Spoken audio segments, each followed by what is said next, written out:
The first time I saw her, she was bleeding. Not dramatically, mind you.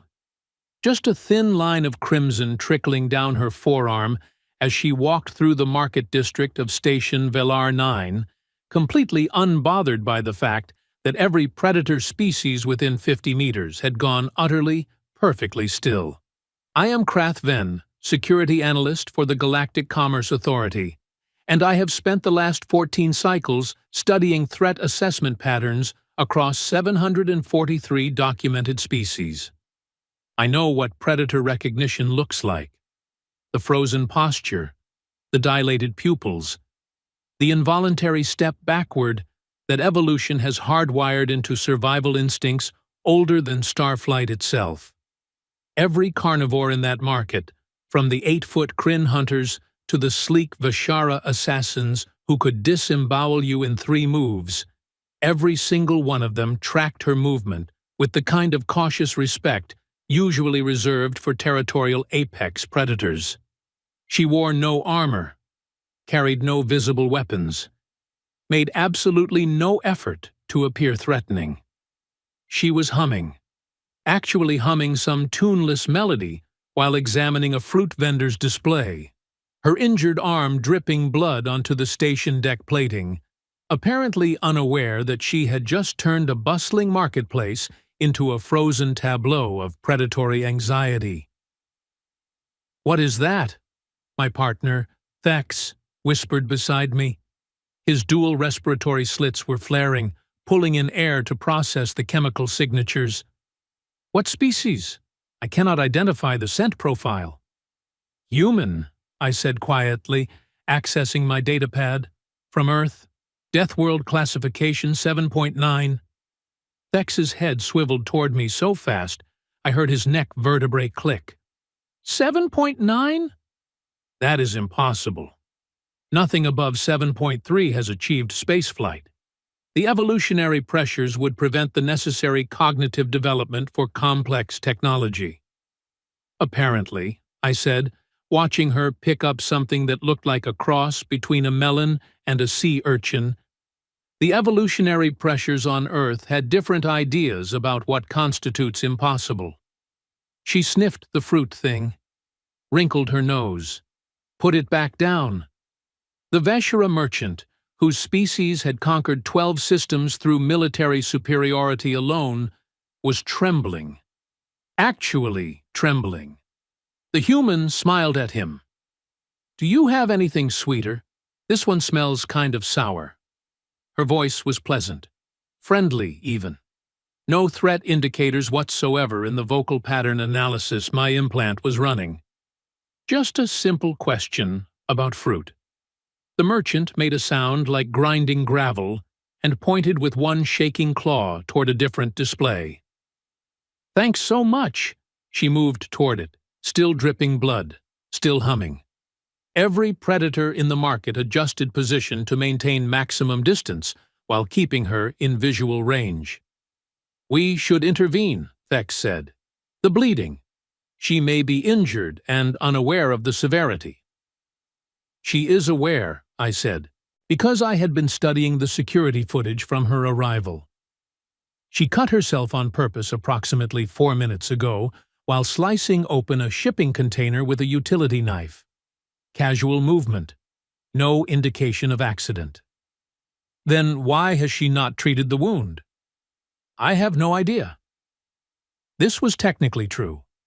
I had no idea. I had 17 competing theories, none of which made complete sense, but no actual idea. The human bought 3 of the sweet fruit things, paid with proper station credits, and wandered toward the residential section, leaving a faint trail of blood drops and a market full of very confused predators. Thex and I followed at a discreet distance. "This is irregular protocol," Thex noted. "This is irregular everything," I replied. "When was the last time you saw a Kryn hunter move aside for anything that was not actively trying to kill it?" "Never." "Exactly." The human stopped at a medical supply vendor, finally, and purchased a basic wound sealant. She applied it right there in the corridor, barely glancing at the injury as the gel hardened into a transparent bandage. "There we go," she said, to no one in particular. "Good as new." Then she looked directly at us. I froze. Thex actually took half a step backward, which was embarrassing for both of us since we were trained security personnel. She waved, just waved. Friendly little hand gesture. "You guys have been following me for like 10 minutes, she called out. "Is there something I can help you with, or are you just bored?" My translator implant took a moment to process the casual phrasing, the colloquial syntax, the complete absence of formal register despite addressing 2 uniformed officials. "We were concerned about your injury," I said, which was partially true. She glanced at her arm. "Oh, this? Yeah, sorry about that. Packing straps are annoying. Should have been more careful." "You were not being careful?" Thex asked, his confusion evident in the pitch shift of his voice. "Not particularly," she admitted cheerfully. "I was in a hurry. New shipment of Earth coffee just came in, and I wanted to grab some before the other humans bought it all. You know how it is." I did not, in fact, know how it was. I could not imagine being in such a hurry for a beverage that I would casually injure myself and then walk bleeding through a station market without immediate treatment. "The predator species," I said carefully. "In the market? You noticed their reaction to you?" "The weird staring thing? Yeah, that happens sometimes." She shifted the bag of fruit to her other hand. "I think it is the blood. A lot of species get twitchy around blood. Makes sense, evolutionarily speaking. That was not, I was fairly certain, the primary reason for their reaction." "You are not concerned by their behavior?" Thex asked. She shrugged. "Why would I be? They were not doing anything threatening. Just, looking. People look. It is fine." The casual dismissal of multiple apex predators as simply people looking was so fundamentally alien to my understanding of threat assessment that I actually had to reset my translator to make sure I had parsed it correctly. I had. "Where are you staying on the station?" I asked, pulling up her registration data. "Residential Section 7, Quarters 312. "That is right." She smiled again. "Just moved in last week. Still getting used to the layout. This place is huge." Station Valor 9 housed approximately 90,000 beings across 372 species. By galactic standards, it was moderately sized. "You find the station large?" Thex said. "Compared to a ship cabin? Absolutely."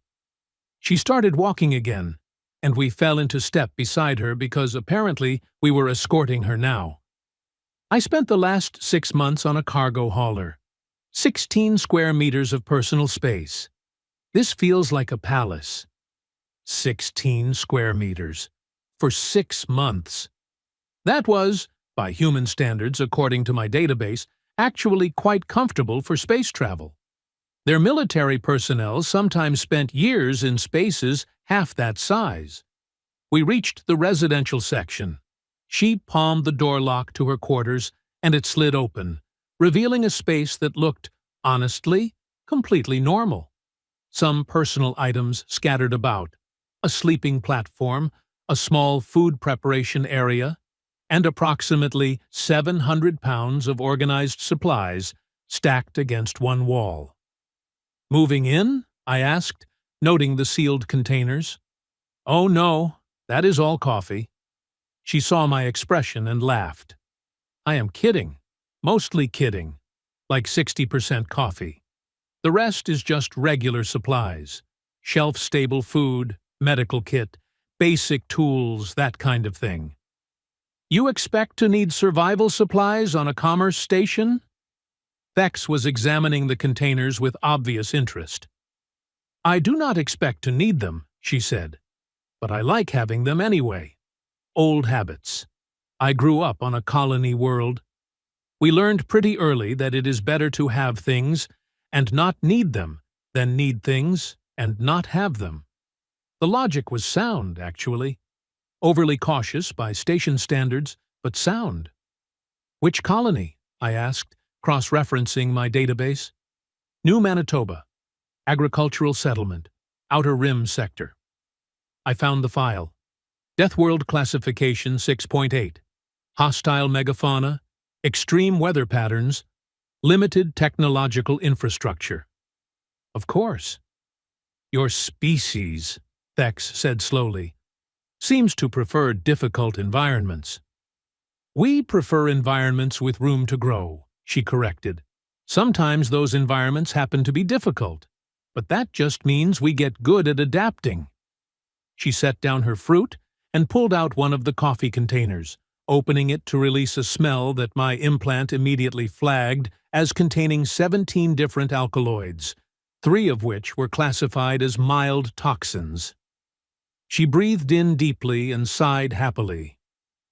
You consume that? Thex asked, his slits sealing in obvious distaste. Multiple times daily, she said. Want some? That would likely poison me, he said flatly. Fair enough. More for me. She started a brewing process that involved heated water and a filtering mechanism. So, security guys, I am guessing you did not just follow me home to chat about coffee. Is there an actual problem I should know about? Direct, blunt, completely without the careful social maneuvering that most species employed when addressing officials. I decided to match her directness. You made several predator species nervous in the market district. We were attempting to determine if this was intentional provocation or simple ignorance of local social dynamics. She turned to look at me, and for just a moment, I saw something shift in her expression, something calculating behind the friendly exterior. Then it was gone. Neither, she said. I was just buying fruit. If they got nervous, that is on them, not me. I was not doing anything except existing and shopping. You were bleeding, I pointed out. I was bleeding in the medical supplies section too, and nobody there seemed bothered by it. She poured the hot coffee liquid into a container. Different species, different reactions. I cannot control how other people respond to normal biological functions. Bleeding is not a normal biological function, Thex said. It indicates injury, which indicates vulnerability or recent combat. On Earth, she said, taking a drink of her toxic beverage. Bleeding is just Tuesday. We are kind of fragile compared to a lot of species. Thin skin, exposed blood vessels, no natural armor. We cut ourselves all the time on completely mundane things. If we treated every little scratch as a major crisis, we would never get anything done. I was beginning to understand the Death World classification. A species that bled easily and considered it unremarkable had clearly evolved in an environment that made bleeding a frequent occurrence, which meant their homeworld was full of sharp things, dangerous things, things that cut and tore and injured. And they had not only survived, they had thrived enough to achieve spaceflight. The predators were not reacting to the wound itself, I said carefully. They were reacting to your response to the wound. Or rather, your lack of response. She tilted her head, genuinely curious now. What do you mean? You demonstrated no pain reaction, no protective behavior, no awareness of vulnerability. You simply continued shopping.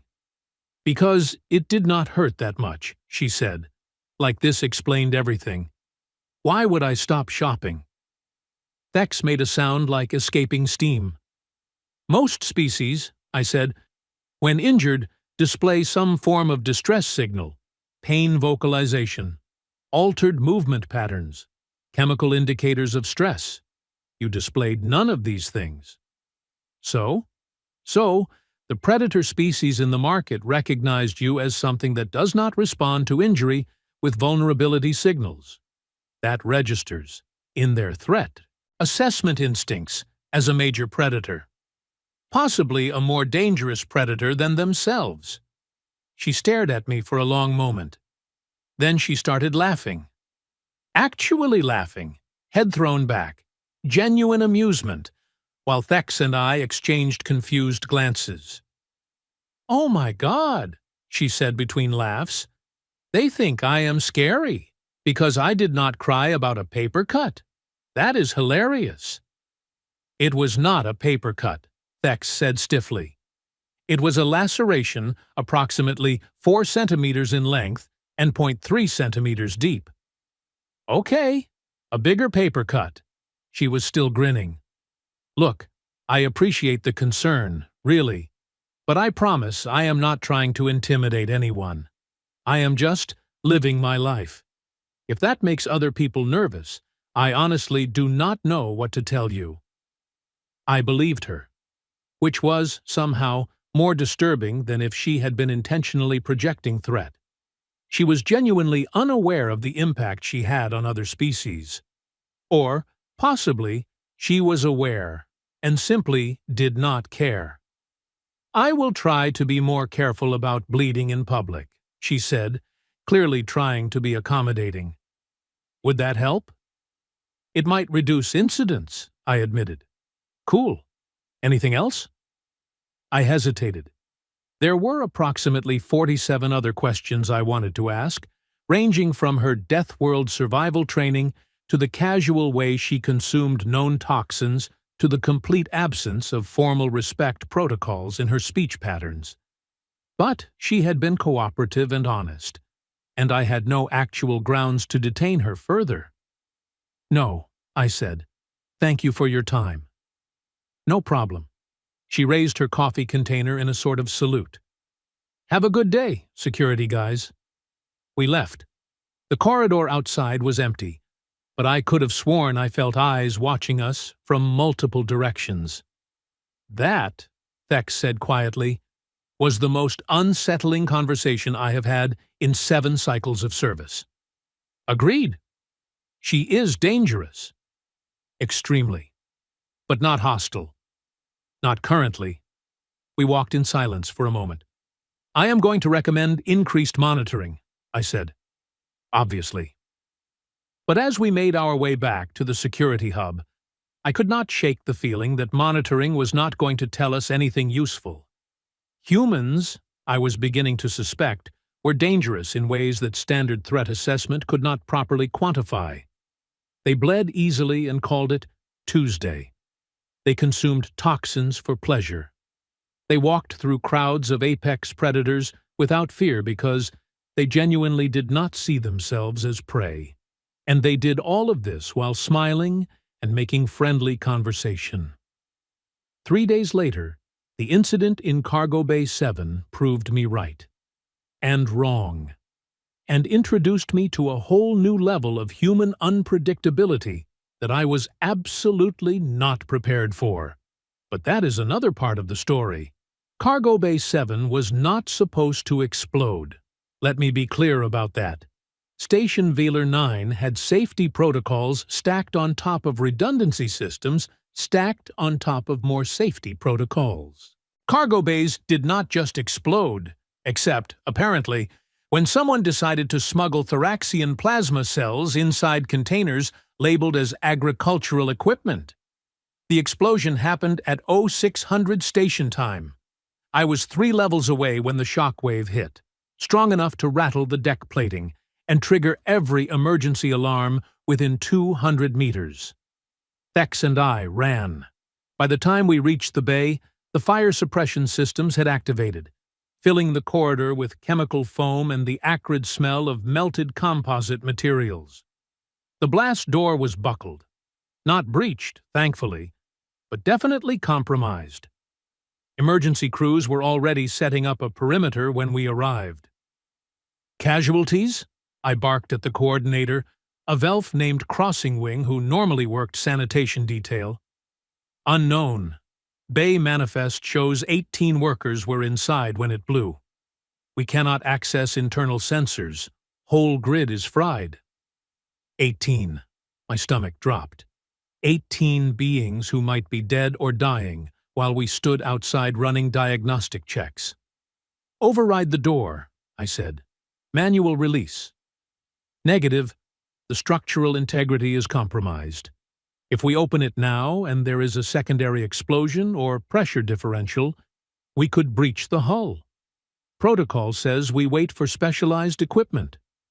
Protocol. I hated protocol sometimes. "How long?" "Specialized team is 20 minutes out." 20 minutes for beings who might have seconds. That was when I heard it. A sound like metal screaming. The buckled blast door shuddered, moved, and then, with a horrific grinding noise, started sliding open. From the inside. "What is happening?" Crossing Wing shrilled. "Who authorized emergency release?" Nobody had. The controls were completely dark. The door groaned wider. Smoke billowed out, thick and black, and definitely toxic based on my implant readings. And through that smoke, carrying a Dulvarian worker who massed at least 230 pounds over one shoulder, came the human. Not just any human, our human. The coffee-drinking, fruit-buying, casual bleeding human from Residential Section 7.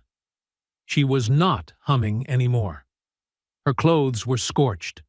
Her face was covered in soot and what looked like fresh burns.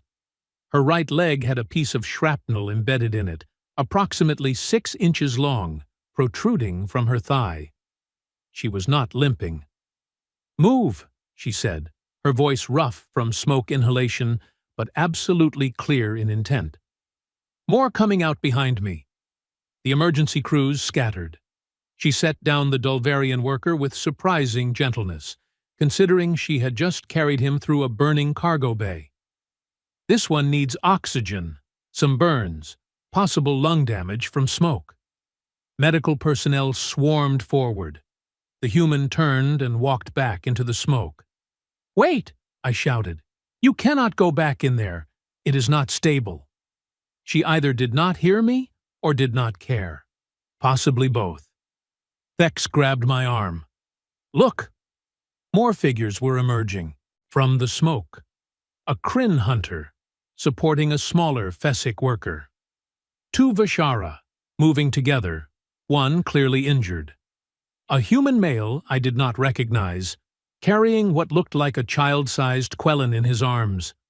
And behind them, pushing a cargo loader stacked with 3 more workers too injured to walk, was our human again. She had gone back in, grabbed more survivors, found a functional loader, loaded them up, and pushed the entire thing out, with a piece of shrapnel still stuck in her leg.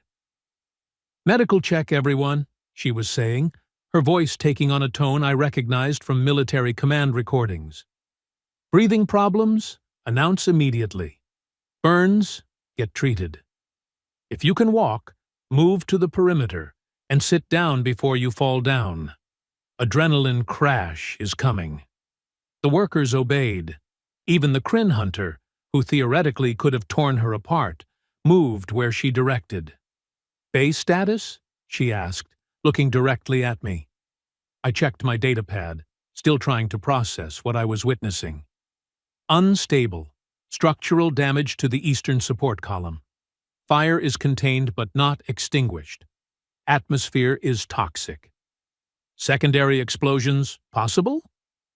"Analyzing now," Crossing Wing said, his voice shaking. "Thermal sensors show 3 containers still registering critical temperatures." The human cursed, creatively, in at least 2 languages my translator did not recognize. "How many still inside?" she asked. I checked the manifest, counted the survivors. 5 unaccounted for. "Locations?" "Eastern section, near the compromised support." She looked at the bay entrance, at the smoke still pouring out, at her own injured leg. Then she looked at the human male who had helped evacuate survivors. "Marcus," she said, "you good for one more run?" Marcus was bleeding from a head wound and favoring his left arm. "Yeah, Riley. Let us go. Riley. Her name was Riley. No, I said, stepping in front of them. Absolutely not. The specialized rescue team is 15 minutes away now. You have done enough. You are both injured. You need medical treatment. Riley looked at me, and I saw that calculating expression again. The one from her quarters 3 days ago. In 15 minutes, she said quietly, those 5 workers will be dead from smoke inhalation if they are not already. The support column will likely fail in less than 10. When it goes, it will trigger a cascade collapse that will drop approximately 40 tons of debris on anyone still inside. You cannot know that, Beck said. I can estimate, she replied. I worked construction for 4 years on New Manitoba. I know what failing support structures look like, and I know what they sound like. That column is singing its death song right now. She was right. I could hear it too, now that she mentioned it. A high-pitched stress fracture whine coming from inside the bay. If you go back in there, I said, you might die. Yeah, Riley agreed. Might. Probably will not, though. Humans are weirdly hard to kill. Marcus nodded like this was common knowledge. But those workers will definitely die if someone does not go get them, Riley continued. So, the math is pretty simple. Possible death versus certain death. I will take those odds. This is insane, Crossing Wing said. This is Tuesday, Riley said, and she and Marcus walked back into the burning cargo bay before anyone could stop them. I wanted to follow. Every instinct said to follow, to provide backup, to do something other than stand outside like a useless observer. Bex grabbed my arm again. We are not trained for this. We would be liabilities, not assets. He was right, which made it worse. We waited. 2 minutes passed. 3. The support column whine got louder. At 4 minutes, Marcus emerged, carrying a colonne worker and guiding another who could barely walk. Riley is getting the last 2, he gasped. They were trapped under debris. She is moving the debris. Moving it how? I asked. With her hands, mostly. And some creative profanity. At 6 minutes, there was a sound like a gunshot. The support column buckling. At 7 minutes, Riley came through the smoke at a dead run, a worker under each arm, moving faster than should have been possible with a shrapnel wound in her leg. She cleared the doorway. The support column failed. The entire eastern section of the cargo bay collapsed with a roar like a dying star, sending a blast wave of debris and smoke exploding outward. The blast door, already compromised, finally gave up and blew off its tracks. Riley, Marcus, and the 2 workers went down hard, thrown forward by the pressure wave. Emergency crews rushed in. I got to Riley first. She was conscious, coughing violently, but conscious. Everyone out, she wheezed. I checked. Medical personnel were treating all the workers. All 18 accounted for. Everyone out, I confirmed. She nodded once and passed out. The medical bay was chaos for the next 3 hours. Burns, smoke inhalation, broken bones, lacerations. The doctors worked with impressive efficiency, treating everyone according to triage priority. Riley woke up during the shrapnel removal surgery, which apparently surprised the surgeon. You should be unconscious, Dr. Vellin said, his 4 hands working quickly. The pain suppressors should have. How are you awake? Human metabolism, Riley mumbled. We process most sedatives faster than other species. Need about 3 times the normal dose. Why did you not mention this before we started? You did not ask. She turned her head to watch him work, completely unfazed by the sight of a 6-inch piece of metal being extracted from her leg muscle. Is it a clean pull, or are there fragments? Clean, thankfully. Missed the major vessels by 0.7 centimeters. Lucky? She said. Lucky? Dr. Velen repeated, his voice absolutely flat. Yes, very lucky. If it had been 0.8 centimeters different, you would have bled out in that cargo bay while rescuing people. But it was not 0.8 centimeters different, Riley pointed out. It was 0.7. So, lucky. The doctor made a sound like escaping hydraulic fluid and injected her with triple the normal pain suppressors. She lasted another 4 minutes before finally losing consciousness. I visited her in recovery 6 hours later. She was awake, alert, and arguing with Marcus about something involving Earth sports. "Hey, security guy," she said when she saw me. "Krath Ven, right? Got a chair? My visitor limit is apparently 2 at a time, and Marcus here refuses to leave until I promise to stop doing stupid, dangerous things." "Which you will not promise," Marcus said. "Which I will not promise," she agreed cheerfully. "Because that would be lying, and lying is wrong." I found a chair, sat, tried to organize the 17 different thoughts competing for verbal expression. "You saved 18 lives today," I finally said. 17, she corrected. "One of the Vishara did not make it. Dr. Velen said the injuries were too severe, happened in the initial blast. Nothing anyone could have done." She said it matter-of-factly, but I saw the tightness around her eyes, the slight catch in her breath. 17 lives, I amended. Why? Why what? Why risk yourself? You had no obligation, no duty. You could have stayed outside with everyone else and waited for the specialized team. Riley looked at me like I had asked why water was wet. "Because they needed help," she said slowly, as if explaining something obvious to a child. "And I could help. So I did." "You could have died." "Yeah, we covered this already. But I did not. And 17 people who would have died are now alive. That seems like a pretty good trade to me." Marcus nodded agreement. "Your species," Thex said from the doorway, I had not heard him enter, "has a very unusual approach to risk assessment." "Our species," Marcus said, "has a very unusual history of needing to take risks to survive. It becomes habit after a few thousand generations." "Death world evolution," I said, understanding clicking into place. "Exactly," Riley confirmed.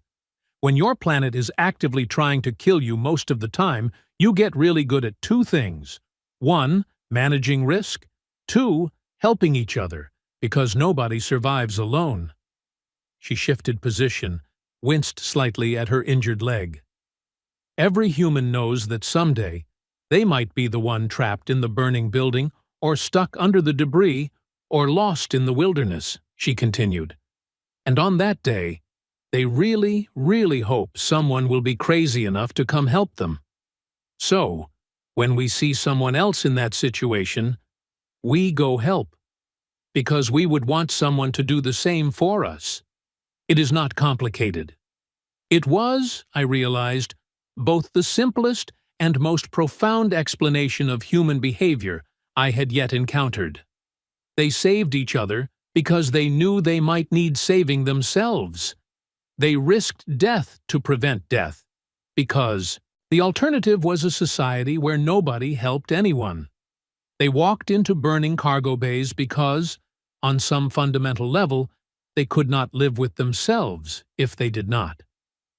"The other workers," I said, "the ones you saved, they want to thank you." "Tell them they are welcome, but it is unnecessary," Riley said. "Anyone would have done the same." "Anyone did not," Thex pointed out. "You did." She shrugged. "Then I guess everyone else was having an off day." The humility was, somehow, more unsettling than arrogance would have been. Over the next few days, something shifted on Station Valor 9. The story of the cargo bay rescue spread, as stories do, growing slightly with each retelling but maintaining the core truth. A human had run into an exploding cargo bay, multiple times while injured, and pulled out 17 survivors. The predator species stopped avoiding Riley in the corridors. Instead, they nodded respectfully when she passed. The Kryn hunter whose co-worker she had saved actually brought her some kind of ceremonial hunting token, which she accepted with genuine gratitude, despite having no idea what it meant. The Vishara, whose partner had died, began leaving small gifts outside her quarters. Tokens of respect in their culture. Riley seemed baffled by all of it. "I just did what needed doing," she told me, when I stopped by to check on her recovery. The leg was healing well, because of course it was. Humans healed disturbingly fast. Why is everyone making such a big deal about it? Because most species do not run into exploding cargo bays, I said. Well, yeah, because usually there are not people trapped inside exploding cargo bays. If there are people trapped, then obviously someone has to go get them. The bay is going to explode whether you go in or not, so you might as well grab whoever you can on the way. Her logic was flawless and completely insane. "I have been studying your species," I admitted, trying to understand. "The more I learn, the less sense it makes." "What does not make sense?" She seemed genuinely curious. "All of it. You are simultaneously fragile and incredibly durable. You bleed from minor injuries but survive major trauma. You consume toxins recreationally. You have no natural weapons or armor, but you behave like apex predators. You form emotional bonds with other species and then risk your lives to protect them. Every data point contradicts the previous data point." Riley laughed. "Yeah, we are kind of a mess, evolutionarily speaking. But we make it work." "How?" She thought about it, sipping her coffee, which I had learned to tolerate the smell of. "I think," she said slowly, "it is because we are adaptable. Earth kept throwing problems at us, everything from ice ages to predators to diseases to each other, and we just kept adapting. We are not the strongest or the fastest or the toughest, but we are really, really good at figuring out solutions and then stubbornly refusing to die while we implement them." "The stubbornness seems to be a key trait," Thex observed. He had started joining my visits, fascinated despite himself. "Oh, absolutely," Marcus said. He had also become a regular visitor, along with 2 other humans who worked on the station. "Spite is a major human survival mechanism. We will stay alive just to prove people wrong sometimes. That cannot possibly be evolutionarily advantageous," Thex said. "You would think," Riley agreed. "But here we are, on space stations, drinking coffee and having philosophical discussions about why we did not die in that cargo bay. Spite works. I filed that under Human Survival Mechanisms. Review later." 3 weeks after the incident, the Galactic Commerce Authority sent an official inquiry team to investigate the explosion and subsequent rescue. I gave my full report, including detailed observations about human behavior under crisis conditions. The team leader, a Thorian named Systematic Approach, reviewed my findings with obvious skepticism. "You are claiming," he said, "that an unaugmented human female, while injured, manually opened a structurally compromised blast door, entered a toxic environment multiple times, moved debris massing several times her own body weight, and extracted 17 beings of various species before the complete structural collapse of the facility?" "That is correct," I said, "while bleeding. She acquired additional injuries during the rescue process, yes. And her motivation was, what exactly? Financial compensation? Social standing? Political leverage?" She said, and I quote, "Because they needed help, and I could help, so I did." Systematic approach stared at me. That is not a motivation. That is a tautology. Nevertheless, it appears to be accurate. He reviewed the security footage, which miraculously had survived in several backup systems, watched Riley and Marcus entering the bay, emerging with survivors, going back in. This is not normal behavior, he said finally. For humans, I replied. I am beginning to suspect it might be. The official report concluded that the explosion was due to criminal smuggling activity.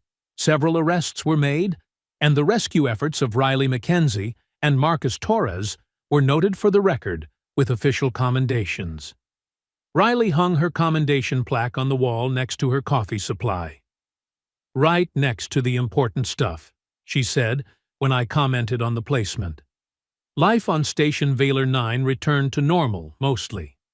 Riley went back to her work as a freight coordinator. Marcus continued his job in station maintenance.